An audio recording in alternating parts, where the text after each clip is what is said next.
Hai, selamat datang di Kata Kita, podcast dari Creative Box, tempat kita ngobrolin dunia branding, media, marketing, sampai bisnis secara lebih dalam dengan pola pikir yang lebih realistis.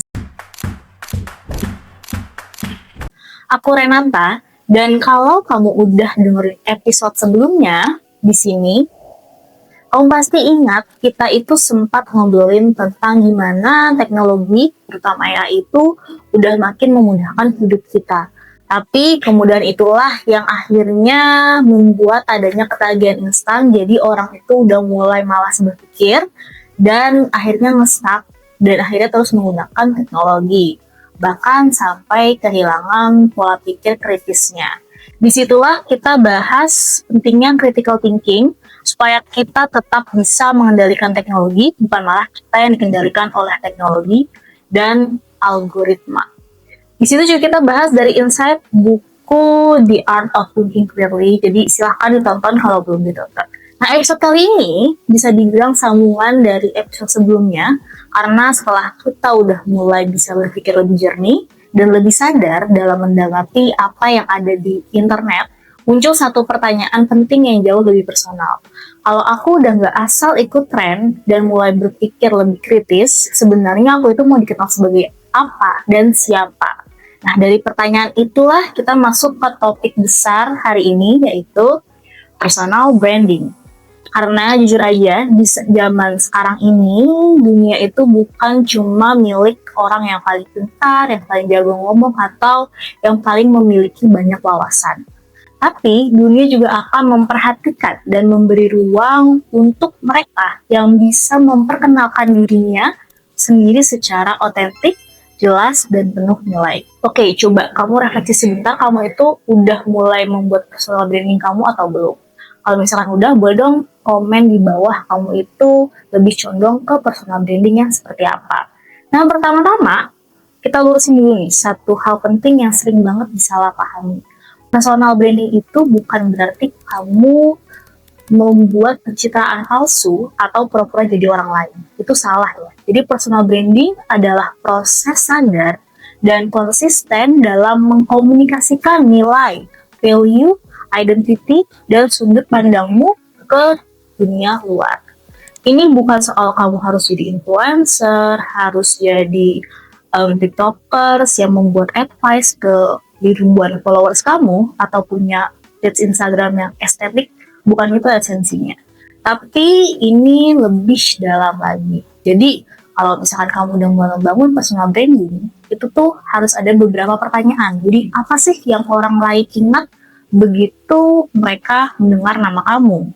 Lalu, apa yang bikin kamu unik? Apa yang bikin kamu autentik, beda dari orang lain? Dan apakah kamu menyadari bahwa setiap hari kamu itu sedang membentuk kesan itu, nilai itu, entah di dunia nyata ataupun digital. Coba kamu pikirin. Nah, kita itu hidup di dunia yang visual dan cepat banget berubah karena ada teknologi tadi ya. Dan kayak apa yang udah kita bahas di episode-episode sebelumnya, algoritma dan bias itu bisa banget mempengaruhi cara kita melihat dunia. Makanya tanpa critical thinking yang udah kita bahas di episode sebelumnya, kamu itu bisa ikut-ikutan tren, tapi kamu tuh nggak paham apa yang kamu butuhin, cuma FOMO aja. Terus kamu terlalu menggunakan banyak tools atau gaya visual hanya karena semua orang lagi pakai itu. Contoh ChatGPT, kamu nggak ngerti caranya, tapi karena semua orang pakai ChatGPT, kamu ikut-ikutan. Lalu bahkan membentuk persona yang terlihat keren, padahal itu bukan diri kamu. Nah, itulah tadi pencitraan palsu. Makanya jadinya nggak nyambung dengan personal diri kamu jadi menjadi orang lain. Makanya personal branding itu bukan sekedar tampil, tapi juga berpikir. Bukan soal kelihatan menarik di luar, tapi soal punya fondasi pikiran, value, nilai yang kuat dan jujur dari dalam. Salah satu kesalahan paling umum dalam membangun personal branding apa ya, tebak? Yap, mendekatinya ke penjualan sebuah produk. Jadi kayak hard sell gitu ya. Visualnya oke, pitch-nya rapi, desainnya bagus, bio-nya udah catchy, tapi sayangnya kosong banget secara makna. Jadi cuma kelihatan bagus di luar, tapi isinya itu nggak ada. Nggak ada cerita yang bisa bikin orang-orang itu benar-benar relate sama konten-konten kamu. Jadi itu nggak engage sama followers kamu. Padahal yang membuat audiens itu tertarik kepada kita itu bukan semata-mata karena penampilan luar aja, sekedar fitsnya aja, tapi karena kisah hidup kamu, value yang kamu berikan, dan kenapa mereka melakukan apa yang mereka lakukan. Coba deh pikir, siapa orang yang kamu anggap punya personal branding yang kuat? Apakah karena tampilannya rapi, atau memang kamu suka dengan value-value yang mereka buat? Kalau kamu masih bingung, mulai dari mana untuk membangun sebuah personal branding, kamu bisa mulai dari 3 elemen ini. Yang pertama, konsistensi. Apa karakter, nilai, atau energi yang ingin kamu bawa kepada audiens, tapi harus konsisten ke semua platform.